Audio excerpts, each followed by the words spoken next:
Hello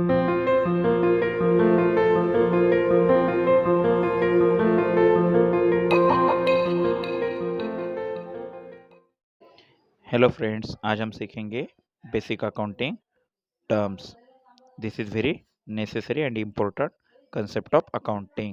So, basic accounting terms are quite necessary before studying bookkeeping and accountancy. Okay, now what are the basic accounting terms? Now, first one is the transaction. What is transaction? Transaction is the exchange of goods and services between two or more parties for money or money's worth. ध्यान में रखना है कि दो या दो से ज्यादा लोगों के बीच में जो भी कुछ गुड्स और सर्विसेज का लेन देन होता है for money and money's worth, that is called transaction. तो मनी तो जैसे हम सब जानते हैं, but what is the money's worth? Money's worth it means what? Which has certain monetary value. Something which has certain monetary value.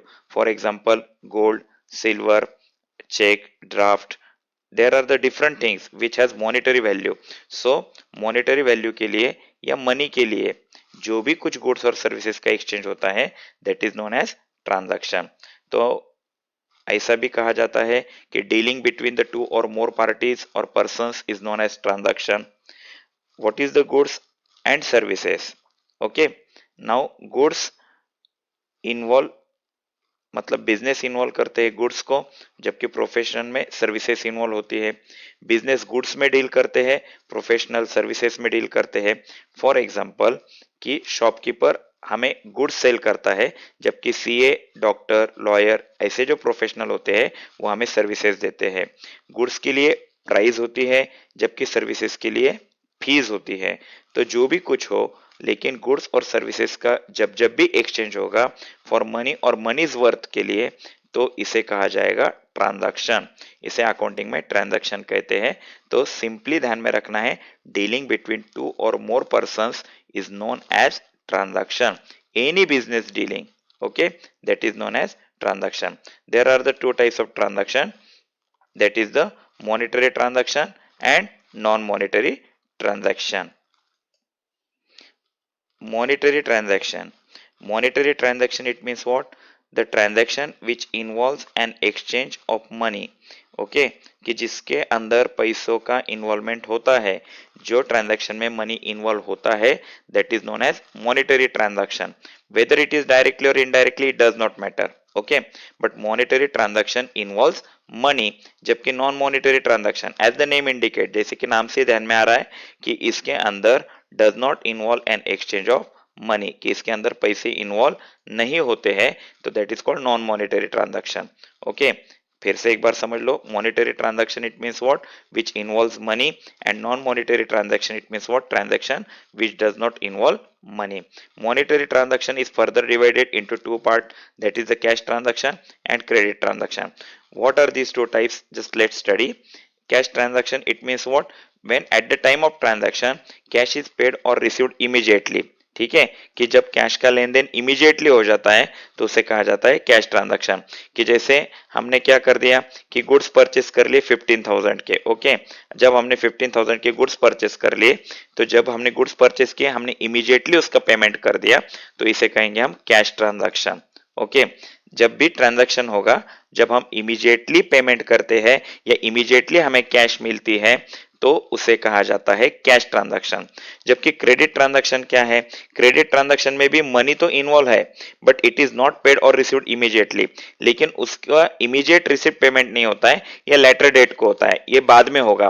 For example कि goods sold on credit to Mister Aman at rupees 8,000, कि हमने 8,000 रुपए का माल अमन को बेच दिया. 8,000 रुपए की गुड्स हमने अमन को बेच दिए. तो what is this? That we have sold goods to Aman at rupees 8,000. Value is decided, that is rupees 8,000, पर उसने तुरंत पेमेंट नहीं किया है. He will pay us after 2 days, after 4 days, after 1 month, after 2 month, as per the credit terms. कि जैसे हमारे credit terms हो गए, वो उस तरीके से हमें क्या करेगा? पेमेंट करेगा. तो इसे कहा जाता है क्रेडिट ट्रांजैक्शन. रेगुलर लैंग्वेज में हम इसे उधार भी बोलते हैं, कि जब भी उधार में लेन देन होता है तो उसे कहा जाता है credit transaction, because cash is not paid or received immediately, but it is paid at a later date. Okay, non monetary transaction में जैसे कि हमने देखा है कि इसके अंदर मनी इन्वॉल्व नहीं होता है। यहाँ पर क्या होता है, N exchange of one thing against the another, कि मतलब यानी एक चीज दूसरे चीज के साथ में एक्सचेंज की जाती है, that is called non monetary transaction. इसे मनीलेस ट्रांजैक्शन और बार्टर ट्रांजैक्शन ऐसे भी कहते हैं। अब जैसे फॉर एग्जांपल कि जैसे बर्तन वाले जब बेचने के लिए आते हैं, हम उन्हें पुराने कपड़े दे देते हैं और बर्तन ले लेते हैं, तो इसके अंदर तो पैसे इन्वॉल्व नहीं हुए, इसके अंदर मनी इन्वॉल्व नहीं हुआ, तो this is called moneyless transaction, this is called non monetary transaction. Okay, आप देखेंगे entry. Entry, what is entry? Entry, it is a recording of a business transaction in the proper form, कि मतलब मैंने हमने क्या कर दिया, एक अकाउंटिंग में लिखने का एक सही तरीका होता है, हर ट्रांजैक्शन रिकॉर्ड करने का एक सही तरीका होता है, और वो तरीका जो होता है, जैसे सर्टन अकाउंट डेबिट होगा तो सर्टन अकाउंट क्रेडिट होगा, उसे कहते हैं एंट्री। वो एंट्री कैसे बनाई जाती है, क्या बनाई जाती है, वो हम आने वाले लेक्चर्स में सीखेंगे। सिर्फ इतना ध्यान में रखना है आज के डेट में कि entry it means what, that recording of a business transaction in the proper form in the books of account, कि अकाउंट में जो भी कुछ हम प्रॉपर फॉर्मेट में बिजनेस ट्रांजैक्शन रिकॉर्ड करते हैं उसे कहा जाता है एंट्री। ठीक है, फिर बाद में है नरेशन। तो नरेशन क्या है? Narration, this is the brief explanation of the business transaction. देखो, बिजनेस ट्रांजैक्शन का एक ब्रीफ एक्सप्लेनेशन है जो नॉर्मली एंट्री के नीचे दिया जाता है। ठीक है, एंट्री के नीचे ब्रैकेट में हम लोग क्या करते हैं कि एंट्री कौन से ट्रांजैक्शन की है उसका एक शॉर्ट एक्सप्लेनेशन, एक ब्रीफ एक्सप्लेनेशन हमें देना पड़ता है, और जनरली वो बीइंग और फॉर से शुरू होता है। ठीक है, अब देखो गुड्स क्या है, तो गुड्स मतलब मैंने क्या कि जो भी कुछ मर्चेंटाइज, कमोडिटी और आर्टिकल और थिंग है, जिसको मतलब मैंने क्या किया जाता है, या तो परचेस किया जाता है या फिर मैन्युफैक्चर किया जाता है, काय के लिए, तो for sale and to earn profit, that is known as the goods. ध्यान में रखना है कि जो भी कुछ हम खरीदेंगे या जो भी कुछ हम मतलब मैंने मैन्युफैक्चर करेंगे, लेकिन हमें उसे इसलिए खरीदना है या इसलिए मैन्युफैक्चर करना है ताकि हम उसे सेल कर कर उससे और प्रॉफिट कमा सके, तो ऐसी कोई भी आर्टिकल को, ऐसी कोई भी चीजों को गुड्स कहा जाता है। फॉर एग्जाम्पल देखो, medicine are the goods for the chemist, कि एक मेडिकल के शॉप के लिए मेडिसिन ये क्या है, तो गुड्स है। अब मैं एक एग्जाम्पल अपने तरीके से बताता हूं कि जैसे कंप्यूटर शॉप में कंप्यूटर गुड्स बोलकर रहेंगे, क्योंकि कंप्यूटर में कंप्यूटर शॉप डील करता है। ठीक है, कंप्यूटर वो खरीदते हैं बेचने के लिए, या कंप्यूटर बनाते हैं बेचने के लिए। When computers are purchased and manufactured for the purpose of sale and to earn profit, it is known as goods. But यहाँ पर एक बात ध्यान देना बहुत जरूरी है कि हमने उसे इसलिए परचेस किया है ताकि हम उसे सेल कर कर उससे प्रॉफिट कमा सके, सिर्फ ऐसे ही चीजों को गुड्स कहा जाएगा। जो हमने पर्सनल यूज के लिए ली है उसे हम गुड्स नहीं कहेंगे। फॉर एग्जाम्पल कि मेरी मेडिसिन शॉप है और मैंने कंप्यूटर परचेस किया है बिलिंग के लिए, तो हम उसे गुड्स नहीं कहेंगे। सो let me clear out again one more time that computer is goods for computer shop, but if it is purchased by medical shop for the purpose of billing, not for sale, it is not goods for the medical shop. okay, तो I hope कि ये तुम्हें clear हो चुका होगा कि goods क्या है। अब हम सीखेंगे capital and drawing. Okay, what is capital? ध्यान रखना है, व्हाट इज कैपिटल? तो capital it means what, total amount invested into business by the businessman. तो जितना भी कुछ बिजनेसमैन ने बिजनेस में इन्वेस्ट किया है उसे हम कहते हैं कैपिटल। ओके, ओनर ने जो भी कुछ बिजनेस में इन्वेस्ट किया है। फॉर एग्जांपल मेरा अगर बिजनेस है, मैंने 10 लाख रुपीज अगर उसके अंदर इन्वेस्ट कर दिए, तो that is known as my capital, उसे हम कैपिटल कहेंगे। जनरल लैंग्वेज में इसे ऐसे भी कहा जाता है, asset over liabilities is also called capital. For example कि जितनी भी एसेट तुम्हारी ज्यादा है लाइबिलिटी से, अब जैसे मैंने एक बिजनेस शुरू कर दिया जिसके अंदर मैंने 10 लाख का इन्वेस्टमेंट किया है और 2 लाख रुपए का मैंने बैंक लोन लिया है, तो मेरे बिजनेस में 12 लाख रुपीज की प्रॉपर्टी है। तो 12 लाख रुपीज की प्रॉपर्टी में 2 लाख रुपीज का अगर मैं बैंक लोन माइनस कर दूं, तो इसमें मेरा 10 लाख रुपीज क्या निकल जाएगा, कैपिटल निकल जाएगा। तो ध्यान में रखना है, excess of assets over the liabilities, की लाइबिलिटीज से जितनी भी एसेट ज्यादा होगी उसे हम कहेंगे कैपिटल। कैपिटल को जनरली लाइबिलिटी के जैसा ही ट्रीट किया जाता है। अब आप लोग समझेंगे कि बिजनेस भी हमारा है, कैपिटल भी हमारा है, तो बिजनेस के ऊपर लाइबिलिटी कैसे रहे? बिकॉज अकाउंटिंग में ऐसा माना जाता है कि बिजनेस और businessman they are two different entities, कि उन दोनों का एग्जिस्टेंस अलग अलग है। तो जो भी कुछ मैं इन्वेस्ट करता हूं एक तरीके से मैंने अपने ही बिजनेस को एज अ लोन दिया हुआ है, which I expect to get back, कि वो मुझे एक्सपेक्टेड है कि उतना मुझे रिटर्न मिलना चाहिए। It means what, it is the liability on the capital.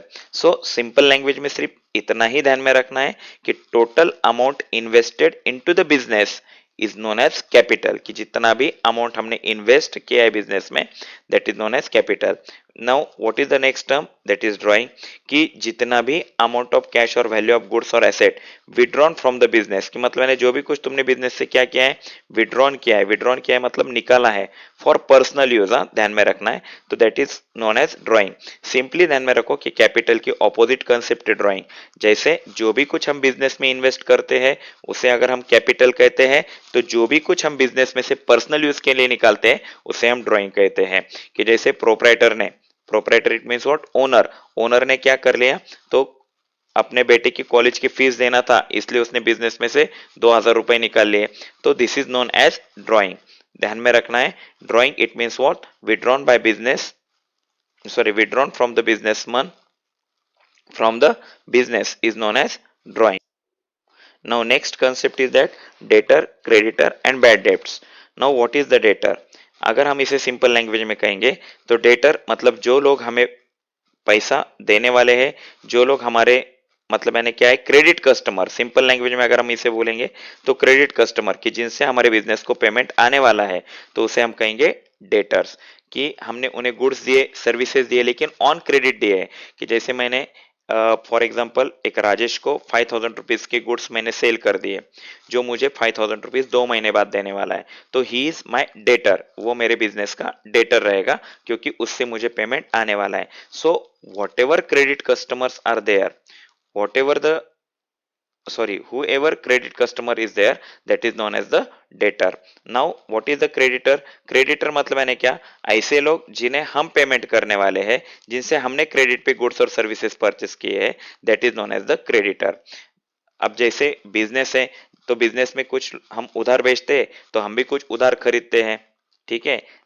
So simple language में इतना ही ध्यान में रखना है, डेटर ये हमारे कस्टमर्स होते हैं जिनसे हमें पेमेंट रिसीव्ड होने वाला है, जबकि क्रेडिटर ये हमारे सप्लायर्स होते हैं जिनको हमें पे करना है, कि हम उन्हें देने वाले। अब जैसे मैंने मेरे गुड्स में फॉर एग्जांपल गोपाल से 5,000 रुपीज के गुड्स परचेस किए, अब मैं उसको 2 महीने के बाद पेमेंट देने वाला हूं, तो ही इज माई क्रेडिटर क्योंकि उसने मुझे उधार गुड्स सप्लाई किए हैं। तो डेटर और क्रेडिटर समझ में आ गया होगा। नाउ बैड डेप्ट, अब बैड डेप्ट क्या है, तो बैड डेप्ट इज द इरिकवरेबल अमाउंट, ये इरिकवरेबल अमाउंट है डेटर से, कि जो डूब चुकी है, जो मतलब मैंने कवर नहीं हो सकती। फॉर एग्जांपल हमने किसी को क्रेडिट पे गुड्स सेल कर दिए बाय एनी रीजन, कि मतलब मैंने वो गांव छोड़ के चला गया, या मतलब मैंने उसने सुसाइड कमिट कर लिया, या एक्सीडेंटल डेथ हो गई, या मतलब मैंने उसे कोर्ट ने इंसॉल्वेंट डिक्लेयर कर दिया, by any reason if any amount is not recoverable from a debtor, मैंने फिर से एक बार बता दिया है कि डेटर इट मीन्स व्हाट, वो कस्टमर जिनको हमने उधार में गुड्स बेचे हैं, तो अगर हम उनसे पेमेंट रिसीव नहीं कर सकते, अगर हम उनसे अमाउंट कवर नहीं कर सकते, तो that amount is known as the bad डेप्ट, इसे बैड डेप्ट कहा जाता है। ये हमारे लिए क्या है, हमारे बिजनेस के लिए इतनी अमाउंट ये क्या होती है, लॉस होती है, ठीक है। अब हम देखेंगे expenditure and types of expenditure. What is expenditure? See, expenditure is the amount spent by the business for any consideration received by business is called expenditure। कि जो भी कुछ अमाउंट बिजनेस स्पेंड कर रहा है कौन सी चीज के लिए, तो कोई भी बेनिफिट अगर उसने रिसीव किया है, कुछ भी अगर बिजनेस को मिला है, उसके लिए अगर बिजनेस ने अमाउंट स्पेंड की है तो उसे कहा जाएगा एक्सपेंडिचर। एक्सपेंडिचर का सिंपल मीनिंग है खर्चा। अब there are the 3 types of expenditure, that is capital expenditure, revenue expenditure and deferred revenue expenditure. Let's study each expenditure in detail. Now what is the capital expenditure? Capital expenditure मतलब मैंने क्या, जब भी हम fix asset purchase करने के लिए या मतलब मैंने उसकी वैल्यूएशन बढ़ाने के लिए जो भी कुछ खर्चा करते हैं उसे कहते हैं कैपिटल एक्सपेंडिचर। जैसे फॉर एग्जांपल हमने 5 लाख की बिल्डिंग ले ली, तो ये हो गया कैपिटल एक्सपेंडिचर। ध्यान रखना है इसका बेनिफिट बिजनेस में लॉन्ग टाइम के लिए होता है, और ये नॉन रिकरिंग है। नॉन रिकरिंग मतलब मैंने जो बार बार नहीं होते हैं। देखो हमने बिल्डिंग परचेस कर ली तो हम एक ही बार परचेस करेंगे, उसे हम बार बार तो परचेस नहीं करेंगे, ठीक है, हमने मतलब मैंने अगर फर्नीचर लगाया है, अगर हमने मशीनरी लगाई है हमारे बिजनेस में, तो this is known as the capital expenditure, because ये एक्सपेंडिचर लॉन्ग पीरियड बेनिफिट के लिए है, ये बार बार नहीं होता है, ये रेगुलर बेसिस पे नहीं होता है, so it is known as the capital expenditure. Now what is the revenue expenditure? Revenue expenditure मतलब मैंने क्या है, इसका कोई फ्यूचर बेनिफिट नहीं है, ठीक है, फ्यूचर बेनिफिट नहीं है, पर उसका इमीडिएट और शॉर्ट टर्म बेनिफिट के लिए हमने जो खर्चा किया है उसे हम कहेंगे रेवेन्यू एक्सपेंडिचर। अगर मैं अपने तरीके से बताऊं तो ये रिकरिंग एक्सपेंडिचर है, ये normal day to day operating के लिए लगते हैं, कि मतलब मैंने जैसे हमें रोज जो बिजनेस चलाना है उसके लिए जो खर्चा लगता है, जैसे लाइट बिल भर दिया तो वो हमें हर महीने आएगा, रेंट हर महीने आएगा, सैलरी हर महीने आएगी, मटेरियल हमें बार बार लगेगा, तो जो भी कुछ खर्चा हमारे बिजनेस चलाने के लिए जो होता है, ध्यान में रखना है ऑपरेटिंग, ऑपरेटिंग मतलब मैंने क्या, चलाने के लिए, बिजनेस चलाने के लिए जो भी कुछ खर्चा होता है उसे कहते हैं रेवेन्यू एक्सपेंडिचर, ठीक है। Now what is the deferred revenue expenditure? Deferred revenue expenditure मतलब मैंने ऐसे expenditure which is basically revenue in nature, वो है तो रेवेन्यू के जैसे, पर उसका जो बेनिफिट है वो शॉर्ट टर्म नहीं है, उसका बेनिफिट जो है लॉन्ग टर्म है, कि जिसका बेनिफिट एक साल से ज्यादा टाइम के लिए चलने वाला है, उसे कहेंगे हम डेफर्ड रेवेन्यू एक्सपेंडिचर, ठीक है। अब डेफर्ड रेवेन्यू एक्सपेंडिचर का अगर मैं एग्जांपल बताऊं तो सिंपल में ध्यान में रखना है कि जैसे हमने हमारे बिजनेस के एडवर्टाइजमेंट का कॉन्ट्रैक्ट दिया है किसी को 4 साल का, अगर हमने 4 साल का कॉन्ट्रैक्ट दिया है तो एडवर्टाइजमेंट में से कोई एसेट तो हमने परचेस नहीं की, इट मीन्स व्हाट, ये रेवेन्यू एक्सपेंडिचर है, ठीक है, लेकिन इसका जो बेनिफिट है ये शॉर्ट टर्म नहीं है, इसका बेनिफिट लॉन्ग टर्म है, इसलिए इसे कहा जाएगा डेफर्ड रेवेन्यू एक्सपेंडिचर। अगर हम इसको कंपैरेटिवली फिर से एक बार देखेंगे, capital expenditure, revenue expenditure and deferred revenue expenditure. Capital expenditure for the long term benefit, revenue expenditure for short term benefit, whereas the deferred revenue expenditure is revenue expenditure but for long term benefit, okay. ये asset के लिए होता है capital expenditure, जब भी हम कोई property purchase करेंगे, कोई असेट परचेस करेंगे तब कैपिटल एक्सपेंडिचर होगा, जबकि डे टू डे बिजनेस के लिए, future day to day operating के लिए जो भी खर्चा होगा उसे रेवेन्यू एक्सपेंडिचर कहेंगे। ये नॉन रिकरिंग होता है, कैपिटल एक्सपेंडिचर क्या है, नॉन रिकरिंग, ये बार बार नहीं होता है, मतलब मैंने आज अगर हमने मशीनरी लगा दी तो 5 साल अभी देखने का काम नहीं, फिर 5 साल के बाद कुछ खर्चा होगा, या फिर मतलब मैंने हमने बिल्डिंग ले ली फिर 10-15 साल के बाद कुछ खर्चा होगा, मतलब मैंने जो एक्सपेंडिचर अगर हमने नॉन रिकरिंग टाइप में किए हैं, प्रॉपर्टीज में किए हैं, लॉन्ग पीरियड के लिए किए हैं, तो उसे कहेंगे हम कैपिटल एक्सपेंडिचर। जबकि रेवेन्यू एक्सपेंडिचर क्या है, तो ये रिकरिंग है, ये बार बार होते हैं, ये डे टू डे ऑपरेटिंग के लिए, रेगुलर बिजनेस चलाने के लिए जो खर्चा होता है इसे रेवेन्यू एक्सपेंडिचर कहते हैं, और इसका शॉर्ट टर्म बेनिफिट होता है। और डेफर्ड रेवेन्यू एक्सपेंडिचर का मैं फिर से एक बार बताता हूं कि ये होते रेवेन्यू है, क्योंकि इसमें कोई प्रॉपर्टी परचेस नहीं होती, लेकिन इसका जो बेनिफिट है ये 1 साल से ज्यादा चलता है, इट मीन्स व्हाट, ये लॉन्ग टर्म बेनिफिट देने वाला है, so deferred revenue expenditure. Example of the capital expenditure is that purchases of machinery, expansion of building, purchases of computer etcetera.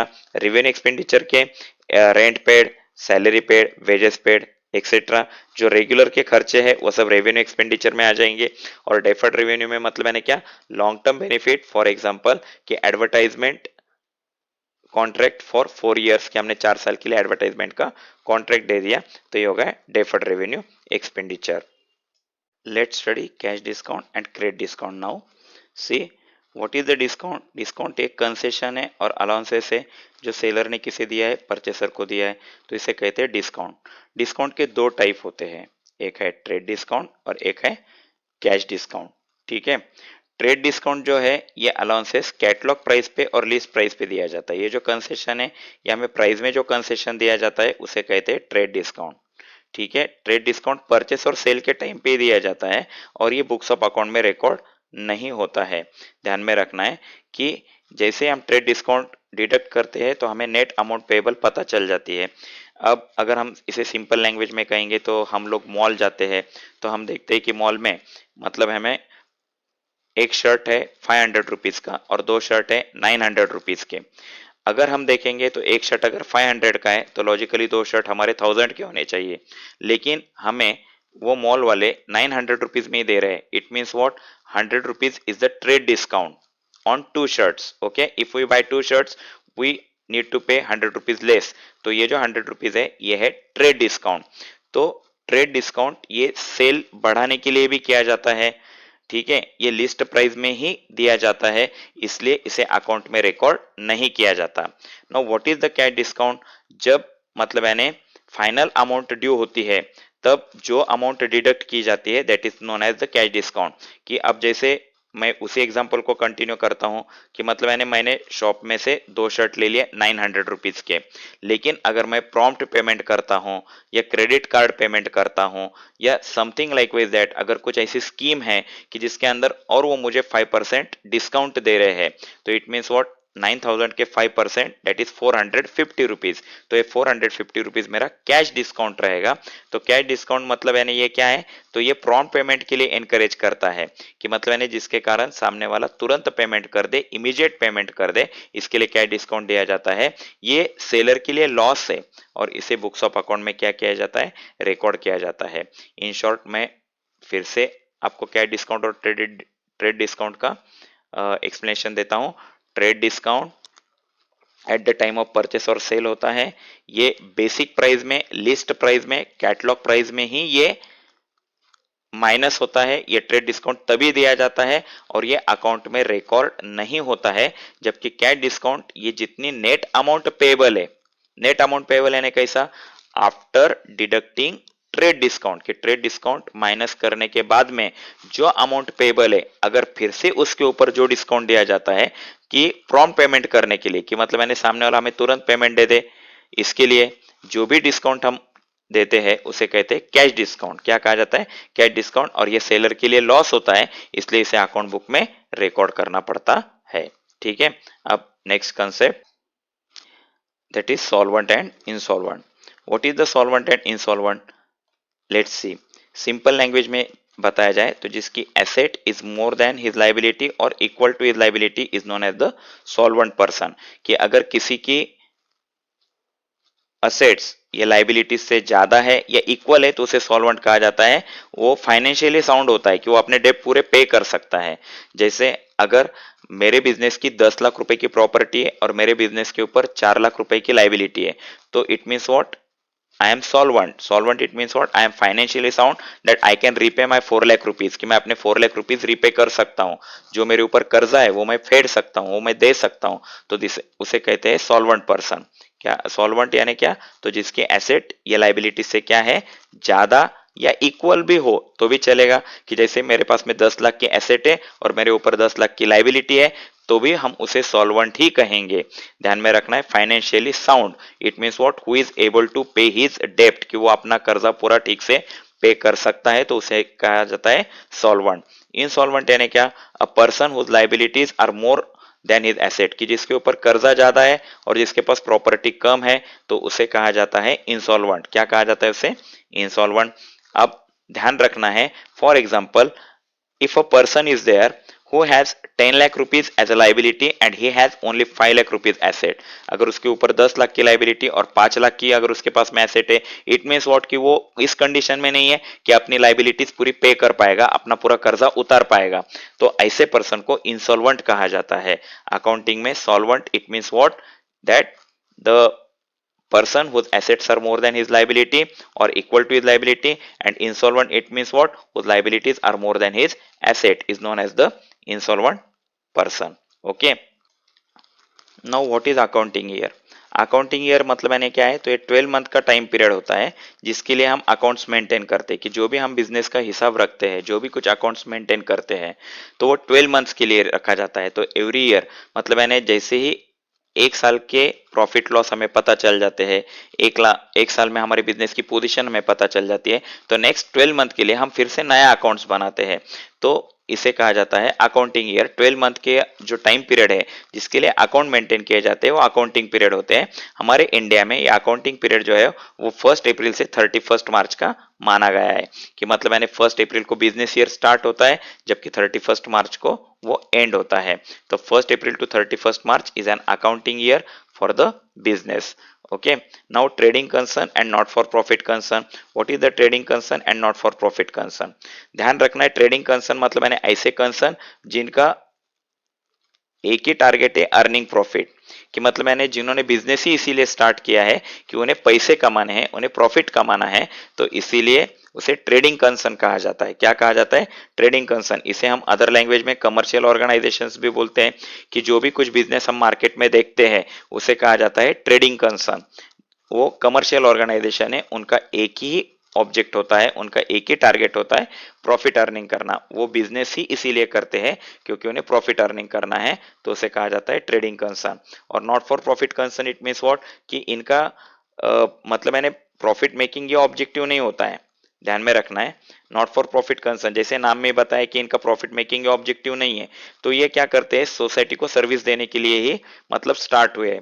ठीक है, ये पैसे कमाने के लिए नहीं, तो सोसाइटी की सर्विस के लिए जो ऑर्गेनाइजेशन स्टार्ट होती है उसे कहा जाता है not for profit concern. Not for profit concern जैसे स्कूल्स, हॉस्पिटल, स्पोर्ट क्लब, ये सब क्या है, नॉट फॉर प्रॉफिट कंसर्न है। क्यों इसे नॉट फॉर प्रॉफिट कंसर्न कहा गया है?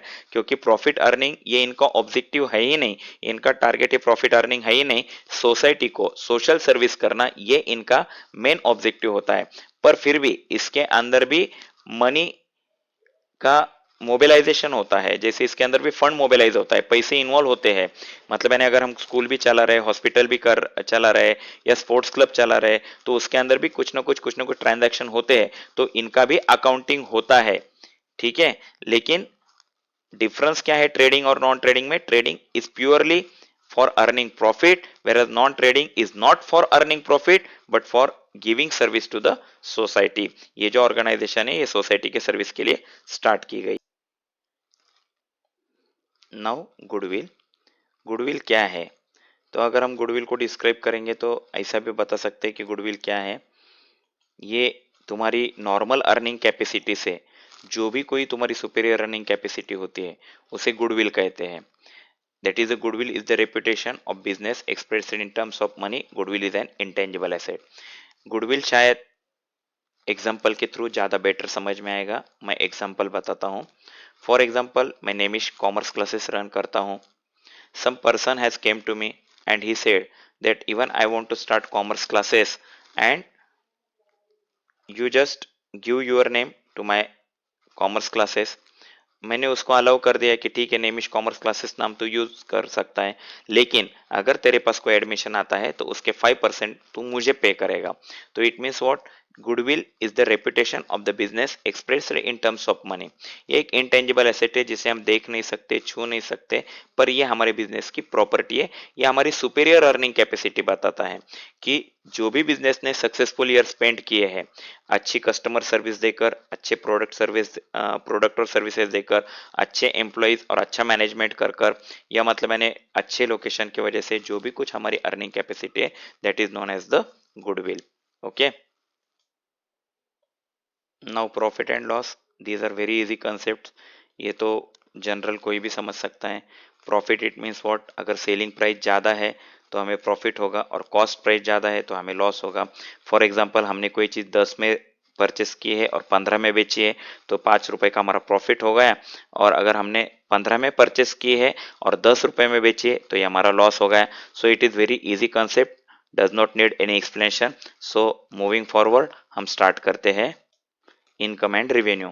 तो इनकम और रिवेन्यू में क्या डिफरेंस है, ये बात समझ के लेना जरूरी है कि जो भी कुछ बिजनेस की इनकम है वो ऑल ओवर इनकम जो होती है बिजनेस की, ठीक है, अमाउंट रिसीवेबल, जो हमें अमाउंट रिसीवेबल है, और रियलाइज्ड फ्रॉम सर्विसेज प्रोवाइडेड, जो भी मतलब मैंने हमको कमाई हो चुकी है उसे हम कहेंगे इनकम। क्या कहेंगे हम? इनकम। तो इनकम में सब कुछ आता है, that is your revenue income भी आ जाती है, इंटरेस्ट, डिविडेंड, कमीशन, सब कुछ हमारे इनकम में आ जाता है। Now what is the revenue? Revenue is the, one can say, that income only which is from the business, normal business activities, usually from the sale of goods and services to the customer, इसे हम revenue कहते हैं। now see the difference between the income and revenue। Income जो होती है वो, अब जैसे अगर मैंने मेरा घर रेंट से दिया है तो रेंट मेरी इनकम हो जाएगी। मैंने अगर बैंक में एफडी रखी है तो इंटरेस्ट मेरा इनकम हो जाएगा। मैंने कहीं पे शेयर में इन्वेस्टमेंट किए तो डिविडेंड भी मेरा इनकम हो जाएगा। और मैं अगर शॉपकीपर हूं और अगर मैं कुछ माल बेचता हूं और उसमें से जो मुझे प्रॉफिट मिलेगा वो भी मेरा इनकम होगा। लेकिन रिवेन्यू में सिर्फ वही इनकम आता है जो तुम्हारे नॉर्मल बिजनेस एक्टिविटीज से रिलेटेड है। फॉर एग्जांपल, अगर मैंने बैंक में एफडी रखी है और एफडी का अगर मुझे इंटरेस्ट मिल रहा है तो that will not included into the revenue. Okay, it means revenue is the part of income. समझने की कोशिश करो, रिवेन्यू ये इनकम का ही पार्ट है, लेकिन रिवेन्यू मतलब यानी ऐसी इनकम है जो सिर्फ तुम्हारे नॉर्मल बिजनेस एक्टिविटीज से, day to day business activities से ही तुम्हें मिलती है, that is known as the revenue. ठीक है, अब देखते हैं asset, liabilities and net worth. Assets, जो भी कुछ बिजनेस प्रॉपर्टी उसे एसेट्स कहते हैं, जिसकी मॉनेटरी वैल्यू है। ठीक है, कोई भी फिजिकल थिंग, ठीक है, लेकिन वो फिजिकल थिंग जिसकी ओनरशिप बिजनेस के पास है उसे असेट्स कहा जाता है। असेट्स के तीन टाइप है, that is fix asset, current asset and fictitious asset. अब फिक्स एसेट, करंट एसेट और फिक्टिशियस एसेट क्या है ध्यान में रखना है। जो लॉन्ग टर्म बेनिफिट देने वाली जो एसेट्स है उसे कहते हैं फिक्स एसेट। ठीक है, जो मतलब यानी क्या है, ऑपरेटिंग के लिए जो यूज होती है और जिसको इजीली कैश में कन्वर्ट किया जाता है वो हो गई करंट एसेट। और फिक्टिशियस एसेट मतलब यानी क्या, तो ऐसे एसेट जो मतलब यानी क्या है, which are not presented by the tangible possession और द प्रॉपर्टी। वो टेंजिबल पोजेशन और प्रॉपर्टी से नहीं बताई जाती है, वो एक इमेजिनरी एसेट्स है हमारी। क्या है वो, इमेजिनरी एसेट्स है। मैं अभी समझाने की कोशिश करता हूं ठीक से। देखो, असेट्स मतलब कोई भी प्रॉपर्टी, कोई भी प्रॉपर्टी जो बिजनेस की है उसे कहा जाएगा असेट्स। क्या कहा जाएगा, असेट्स। अब फिक्स एसेट मतलब जो लॉन्ग टर्म बेनिफिट देती है। Long term benefit it means what, कि एक बार हमने वो असेट्स परचेस कर ली तो उसका बार बार हमारे बिजनेस को क्या होता है, बेनिफिट होता है, जिसे बार बार चेंज करने की कोई जरूरत नहीं होती, उसे कहा जाता है फिक्स एसेट। करंट एसेट मतलब मैंने क्या, जो ऑपरेटिंग के लिए यूज होने वाली जो प्रॉपर्टी है, बिजनेस चलाने के लिए जो प्रॉपर्टी यूज होती है और जिसको इजीली कैश में कन्वर्ट किया जाता है उसे कहा जाता है करंट एसेट। क्या कहा जाता है, करंट एसेट। मैं अगर एग्जांपल के तौर पे बताऊं तो जो चेंज होने वाली एसेट्स है उसे करंट एसेट्स कहा जाता है। For example, cash in hand, क्या अभी मेरे जेब में 200 रुपए है, किसी ने मुझे 500 दे दिए, 700 हो गए, फिर मैंने 400 का लाइट बिल भर दिया, 300 हो गए, फिर किसी ने मुझे 600 रुपए दिए, 900 हो गए मेरे पास में, फिर 900 में से मैंने 500 रुपए सैलरी दे दी, 400 रुपए रह गए। तो जैसे cash in hand keeps on changing, bank balance keep on changing, stocks keep on changing, bill receivable, debtors keep on changing. तो मतलब मैं अपने तरीके से बताऊं तो जो प्रॉपर्टीज चेंज होते रहती है उसे करंट एसेट कहते हैं, और जो प्रॉपर्टीज बार बार चेंज नहीं होती उसे फिक्स एसेट कहा जाता है। अब फिक्टिशियस एसेट क्या है, तो फिक्टिशियस एसेट ये एसेट्स है ही नहीं, ये इमेजिनरी एसेट्स है। फिक्टिशियस एसेट ये डेफर्ड रेवेन्यू एक्सपेंसेस से रिलेट करता है। जैसे कि हमने डेफर्ड रेवेन्यू एक्सपेंसेस में देखा है कि वो रेवेन्यू एक्सपेंडिचर है, पर उसका जो बेनिफिट है वो उतने टाइम के अंदर, मतलब 1 साल के अंदर कवर नहीं होता है, तो उसे कहा जाता है डेफर्ड रेवेन्यू। तो जितनी भी डेफर्ड रेवेन्यू एक्सपेंसेस है वो फिक्टिशियस एसेट्स हो जाएंगे। For example, advertisement paid for 4 years, कि हमने अगर 4 साल के लिए एडवर्टाइजमेंट का पेमेंट किया है तो वो फिक्टिशियस एसेट है, क्योंकि मतलब अगर अभी 1 साल हुआ है तो सिर्फ एक ही साल के अमाउंट यूज अप हुई है, बाकी 3 साल के अमाउंट सामने वाले के पास में हमारी एडवांस पड़ी हुई है, तो इसे कहा जाएगा फिक्टिशियस एसेट। क्या कहा जाएगा, फिक्टिशियस। फिर है liabilities. Liabilities, that is the amount payable by the business to the other is known as the liability.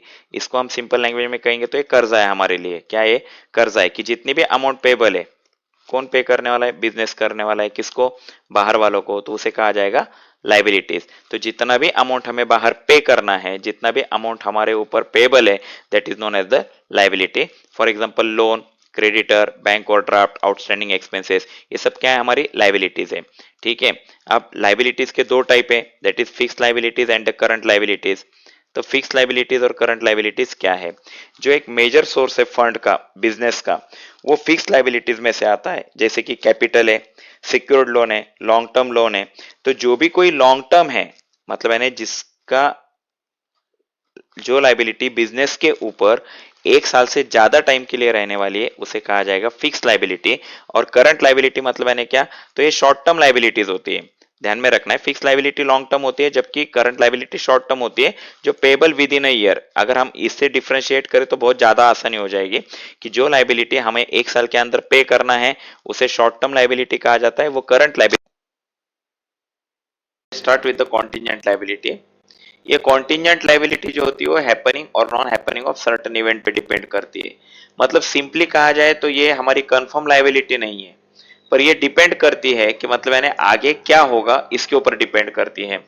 हम इसे एग्जांपल के तौर से देखेंगे तो सपोज हमारे पास हमारा कोई वर्कर था और उसका बिजनेस में या फैक्ट्री में हमारे एक्सीडेंट हो गया, तो उसने बिजनेस से कॉम्पेंसेशन मांगा है 50,000 रुपीज का, 50,000 रुपये उसने कॉम्पेंसेशन मांगा है। जबकि हमारा ये कहना है कि हमारे मशीनरीज में कोई फॉल्ट नहीं था, उसका काम करने का तरीका गलत था या वो एज पर इंस्ट्रक्शन काम नहीं कर रहा था या फिर वो ड्रंक था, इसकी वजह से उसका एक्सीडेंट हुआ, तो बिजनेस उसे 50,000 रुपीज नहीं देगा, ये हमारा डिसीजन है।